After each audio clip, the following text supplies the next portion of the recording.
Hey guys, welcome back to house of football. Barca 2 Real nil. അങ്ങനെ Barca La Liga അടിച്ചിരിക്കുകയാണ്. Congrats to them. ഇത് ഭയങ്കര ടാക്ടിക്കലൊക്കെ ആയിട്ട് പറയുന്നതിന് മുന്നേ ഈ just wanted to take a mention of Hansi Flick. പുള്ളിക്കാരൻ കളിപ്പിക്കുന്ന രീതി, it feels like they are a family, it's not just a team. ഭയങ്കര ഇമോഷണൽ കണക്റ്റ് ഉള്ള പോലെ എനിക്ക് ഫീൽ ചെയ്തു. ഞാനിപ്പോൾ ബാഴ്സയുടെ സെലിബ്രേഷൻസ് കാണുമായിരുന്നു. ആൻഡ് അരോഹോ ഒക്കെ ഡെലിവർ ചെയ്യുന്ന സ്പീച്ച്, ആൻഡ് അവർ ഹാൻസി ഫ്ലിക്കിനെ ട്രീറ്റ് ചെയ്യുന്ന രീതി, ക്രൗഡ് റിയാക്ട് ചെയ്യുന്ന രീതി, it feels like A family.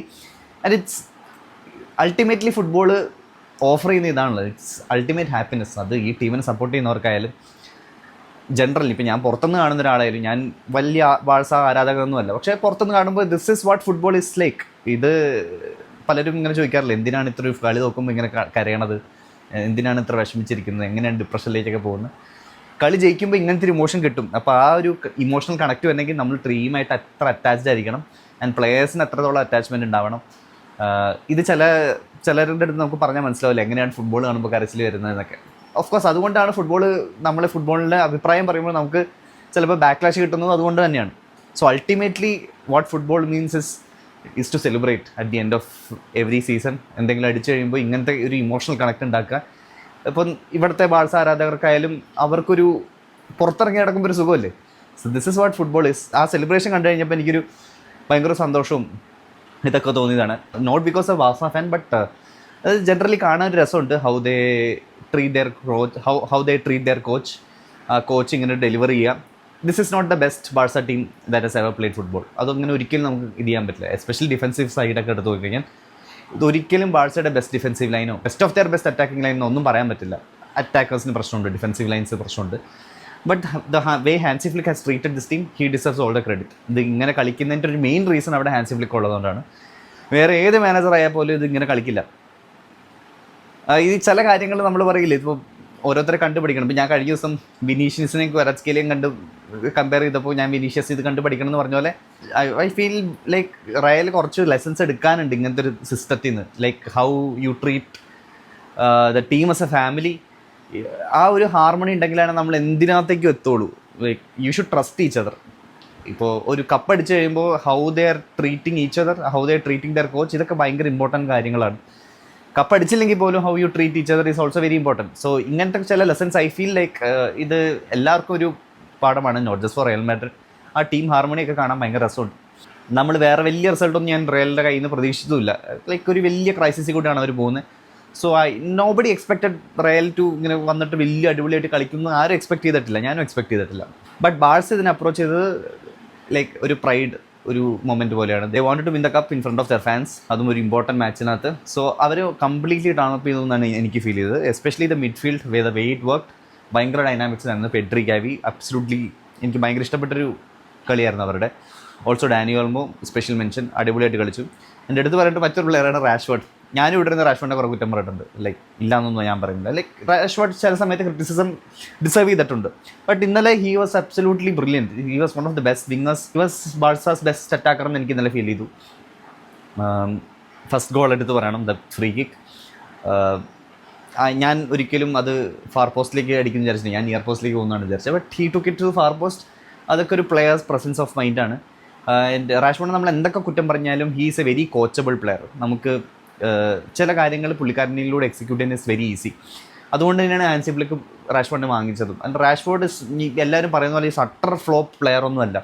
He can actually produce moments like this. നമ്മൾ ചാമ്പ്യൻസ് ലീഗിൽ കണ്ടിട്ടുണ്ട്, ഇപ്പോൾ ന്യൂ കാസിലായിട്ടുള്ള കളിയിലൊക്കെ.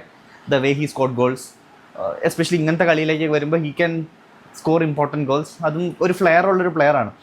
സോ ചില സമയത്ത് he'll go to in a vanish mode. അത് ആ സമയത്ത് നമ്മൾ ക്രിറ്റിസൈസ് ചെയ്യണം, വേണ്ടെന്നല്ല ഞാൻ പറയുന്നത്. But he's actually a very coachable player. നമുക്ക് പറഞ്ഞ ഒരു കാര്യം എക്സിക്യൂട്ട് ചെയ്യാൻ പറ്റുന്നൊരു പ്ലെയറാണ്.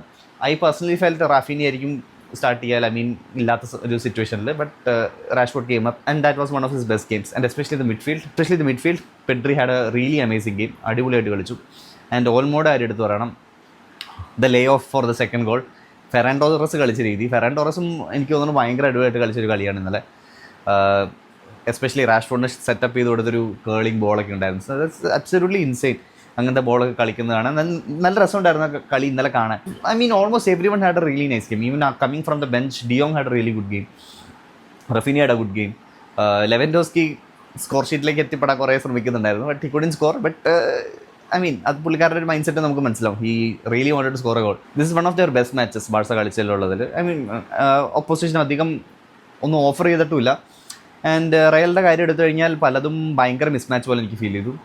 ഈ അസെൻസിയോ റുഡിഗർ ഈ പെയർ എങ്ങനെയാണ് വർക്കൗട്ട് ആവണമെന്ന് എനിക്ക് മനസ്സിലാവുന്നില്ല. പലപ്പോഴും എനിക്ക് പേഴ്സണലി ഫെൽറ്റ് സാബി അലോൺസോ ഉണ്ടായിരുന്ന സമയത്ത് റയൽ മാഡ്രിഡിന്റെ building out from the back was much more better. ആൽബിയോണിന്റെ സിസ്റ്റത്തിനകത്ത് there is a defensive shape. പലപ്പോഴും നമുക്കൊരു ഡിഫൻസീവ് ഷേപ്പ് കാണാൻ പറ്റും. പക്ഷെ 1-2 റൺസ് വരുമ്പോഴത്തേക്ക് ഇത് മൊത്തത്തിൽ ഡിസ്റപ്റ്റ് ആവും. അതാണ് എക്സാക്ട്ലി നമ്മൾ സെക്കൻഡ് ഗോളിൽ കണ്ടത്. ഡാനി ഓൾമോ റൺ ഇട്ടു, റുഡിഗർ കൂടെ പോയി. അസെൻസിയോ വെറുതെ നിൽക്കുക, എന്താ ചെയ്യേണ്ടതെന്ന് അറിയില്ല.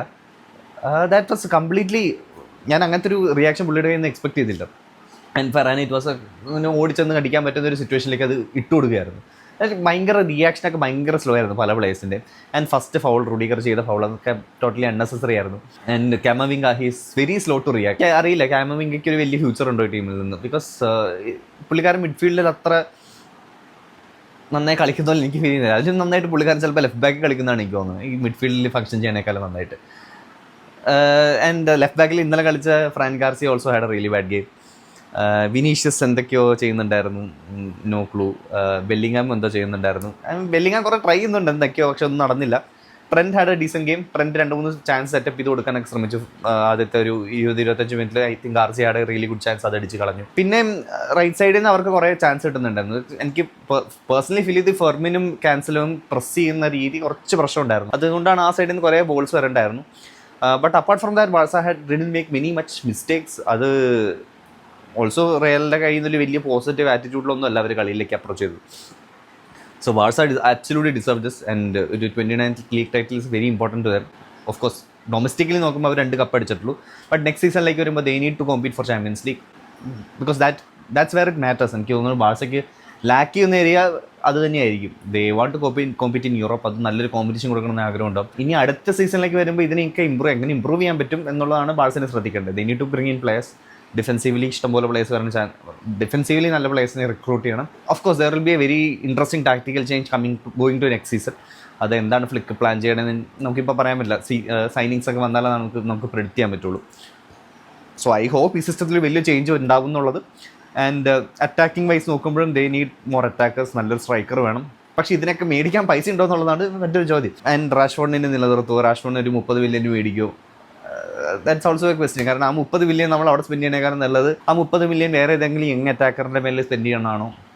ഇങ്ങനെയുള്ള ടഫ് കോൾസ് ഒക്കെ എടുക്കേണ്ട ഒരു സിറ്റുവേഷനാണ് next season. So next season ഈ season break is a very crucial time. Going forward അവർക്ക് ഇനി ഒരു 100 പോയിന്റ്സ് വരെ അടിക്കാനുള്ള ചാൻസ് ഉണ്ട്. I hope they do it. Going to next season I feel like they should try to bring in more quality players. അതിപ്പോൾ ഈ free agent ആയിട്ടാണെങ്കിലോ എങ്ങനെയാണെങ്കിലോ there are enough available players out there.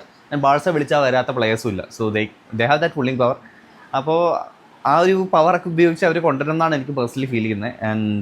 And Real മാഡ്രിഡിൻ്റെ സൈഡിൽ നോക്കുമ്പോൾ they need massive out goings next season. എന്തായാലും കുറേ പേര് പോകും. ഞാൻ ചൂമനിയുടെ കാര്യമൊക്കെ എടുത്ത് പറയണമെന്നില്ല. അപ്പോൾ ചൂമനി മിക്കവാറും ടീമിൽ നിന്ന് പോകാൻ ചാൻസ് ഉണ്ട്. കാമവിംഗ പോകാൻ ചാൻസ് ഉണ്ട്. സെബയോസ് എന്തായാലും പോകും. ഇങ്ങനെ കുറേ പ്ലേയേഴ്സ് ഉണ്ട് ഇനി പോകാനുള്ളത്. സോ ഇവരൊക്കെ പോവുമായിരിക്കും. അപ്പോൾ നെക്സ്റ്റ് സീസൺ ഇനി ആരാണ് മാനേജർ? ഇതൊക്കെ മുറീനിയോ ആണോ? ഇതൊക്കെ ഒരു വലിയ ചോദ്യമാണ്. സോ റയൽ മാഡ്രിഡിൻ്റെ കമ്പയർ ടു ബാഴ്സ ഇപ്പോൾ എനിക്ക് തോന്നുന്നുണ്ട് റയൽ മാഡ്രിഡിൻ്റെ situation is much more worser. ബാഴ്സയ്ക്ക് പൈസ ഇല്ല എന്നുള്ള പ്രശ്നം മാത്രമേ ഉള്ളൂ. But they have that rhythm. Real മാഡ്രിഡിൻ്റെ സൈഡിനകത്ത് പൈസ ഉണ്ട്, പക്ഷേ there is no rhythm. So next season will be interesting. ഇവർ എങ്ങനെയാണ് ഇത് റീബിൽഡ് ചെയ്യാൻ ഉപയോഗിക്കുക. And especially the signings of Barca, that's where I'm looking forward to. ഇവർ ആരൊക്കെ കൊണ്ടുവരും, അങ്ങനെ ഫ്ലിക്ക് എന്ത് ചേഞ്ച് കൊണ്ടുവരും. ലൈക്ക് ഫ്ലിക്കിനെ ഞാൻ എപ്പോഴും ഒരു ഒരു റെഫറൻസ് പോയിന്റ് പോലെ കാണുന്ന ആളാണ്. പുള്ളിക്കാരൻ ചെയ്യുന്ന ചെറിയ ചെറിയ ടാക്ടിക്കൽ സാധനങ്ങളൊക്കെ എനിക്ക് ഭയങ്കര ഇഷ്ടമുള്ളൊരു മാനേജറുമാണ്. So I look up to him as textbook. പുള്ളിക്കാരൻ്റെ ഇന്ന് കുറേ പഠിക്കാനുള്ളതല്ലേ. So I'm looking forward to എന്തൊക്കെ ടാക്ടിക്സ് ആണ് നെക്സ്റ്റ് സീസൺ കൊണ്ടുവരാന്നുള്ളത്, ഡിഫെൻസീവ്ലി എന്തൊക്കെ ചേഞ്ചസ് കൊണ്ടുവരാന്നുള്ളത്. I'm really looking forward to it. And മറ്റൊരു വീഡിയോ ആയിട്ട് നമുക്ക് വീണ്ടും കാണാം.